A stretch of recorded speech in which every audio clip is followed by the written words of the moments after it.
Et je suis très content d'être ici pour partager avec toi ce que j'ai découvert dans la lettre de Jean, l'évangile, la bonne nouvelle de Jean, la bonne nouvelle de Jésus.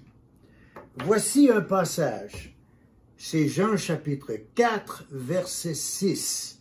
Jésus lui dit, « C'est moi qui te parle. » Alors, pour comprendre ce verset, il faudrait bien comprendre le contexte. Et je vous lis le contexte. Vous savez que dans une autre vidéo, je vous ai parlé de Jean 4, 13. Quand Jésus rencontre la Samaritaine au puits, et Jésus lui demande « Donne-moi à boire ». Puis la Samaritaine est toute surprise que voilà qu'un Juif parle avec une Samaritaine et une femme.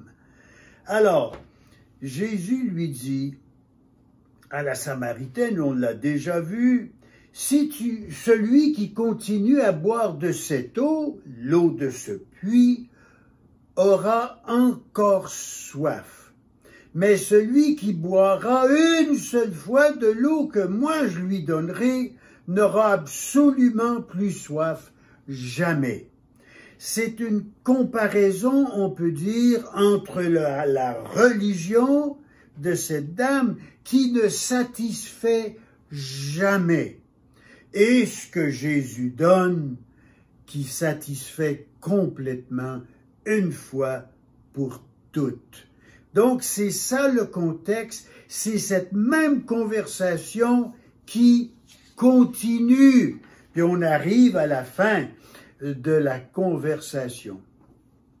Alors, Jésus dit, mais l'heure s'approche, parce que la dame lui dit, nous on adore sur cette montagne, et vous les Juifs, vous dites qu'il faut adorer sur votre montagne. Alors, on entame, je cite, « Mais l'heure s'approche », Jésus dit, « et elle est déjà arrivée où les vrais adorateurs adoreront le Père en esprit et en vérité. Oui, ce sont de tels adorateurs que le Père cherche. Dieu est esprit et il faut que ceux qui l'adorent en esprit et en vérité. » « Je sais, lui a dit la femme, que le Messie doit venir, celui qui est appelé Christ, le libérateur promis. Quand il sera venu, il nous annoncera tout. » Jésus lui dit, « C'est moi qui te parle. » Donc je me suis dit, je sors ma loupe et je vais regarder les deux mots, c'est moi. Alors, mais je veux que vous soyez patient avec moi aujourd'hui. Je vais vous lire un autre passage de l'Écriture qui va jeter de la lumière sur ce passage. Alors, je vous lis dans Jean chapitre 8, verset 56. Jésus parle aux Juifs, il dit, « Votre père Abraham a été, ou on peut dire votre ancêtre, Abraham a été rempli de joie à la pensée qu'il devait voir mon jour. Et il l'a vu et il a été ravi. » Les Juifs lui ont donc dit, « Tu n'as pas encore 50 ans et tu as vu Abraham? » Jésus a répondu, « Je vous le dis, oui, c'est la vérité.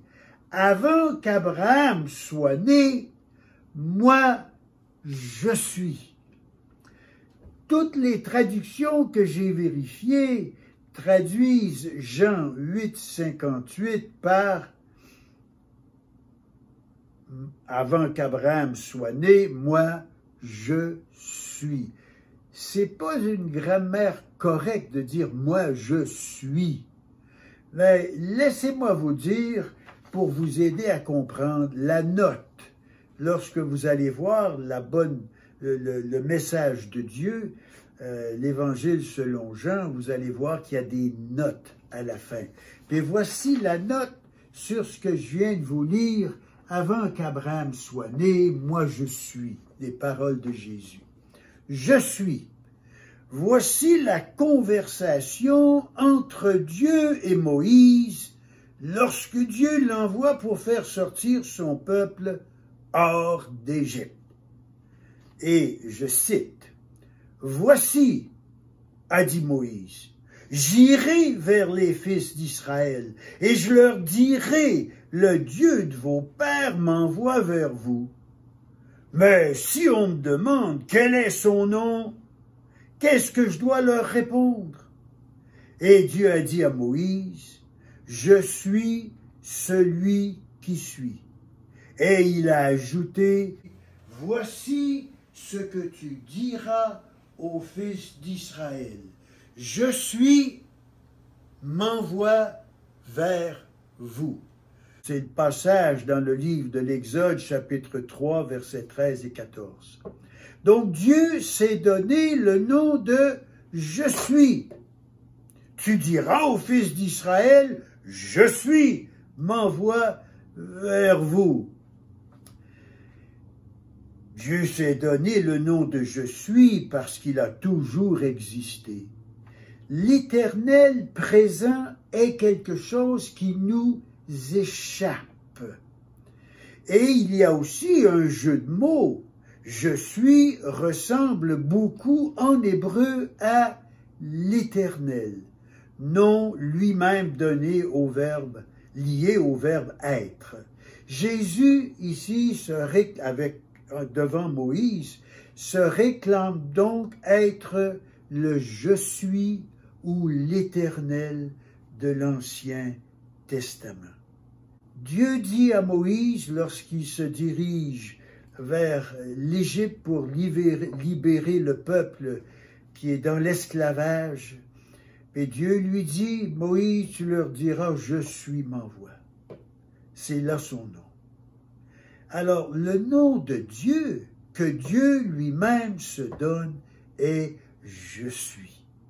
Donc, les traducteurs, ou c'était un traducteur français qui a, en 1536, qui a dit, pourquoi pas appeler « je suis », le traduire, l'appeler « l'Éternel ». Donc, Dieu, ici, dans l'Ancien Testament, s'appelle « je suis » ou « l'Éternel ». Alors, ici, quand on regarde les mots « c'est moi », c'est la même construction grammaticale que Jean 8, 58, où les Bibles traduisent « ego émis par « je suis ». Donc, la réponse, plutôt que dire Jésus lui dit « c'est moi qui te parle », parce que la Samaritaine veut savoir, le Messie, le libérateur promis, lui, c'est qui?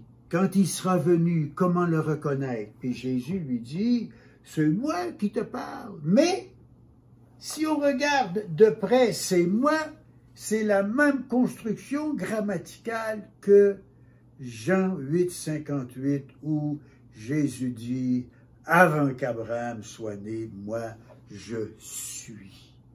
Donc, on traduit comme ça, mais on peut traduire, puis ça se traduit très bien, c'est fait dans Jean 8, 58.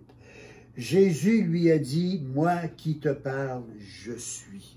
Donc Jésus dit à la femme samaritaine, je suis le Messie, le Christ, le libérateur promis, je suis Dieu fait chair, je suis Dieu devenu un être humain. Donc il se réclame être Dieu. Alors, pour moi, c'est très important, et on remarque aussi, j'ai trouvé plusieurs fois, dans le message de Jésus, la bonne nouvelle dans Jean, à quelques reprises, vous allez le trouver, la construction « je suis ». Donc, c'est pas juste Jean 8, 58, c'est Jean 4, 26 et ailleurs. Donc, à quelques reprises, Jésus, ici, dans cet évangile, se réclame être le « je suis » de l'Ancien Testament, l'Éternel. Quand j'ai reçu Jésus, il y a 55 ans, dans mon cœur, dans ma vie, comme mon Sauveur, j'ai reçu l'Éternel, le Christ, le Messie, le libérateur promis. Où est votre confiance? Merci d'avoir été patient avec moi.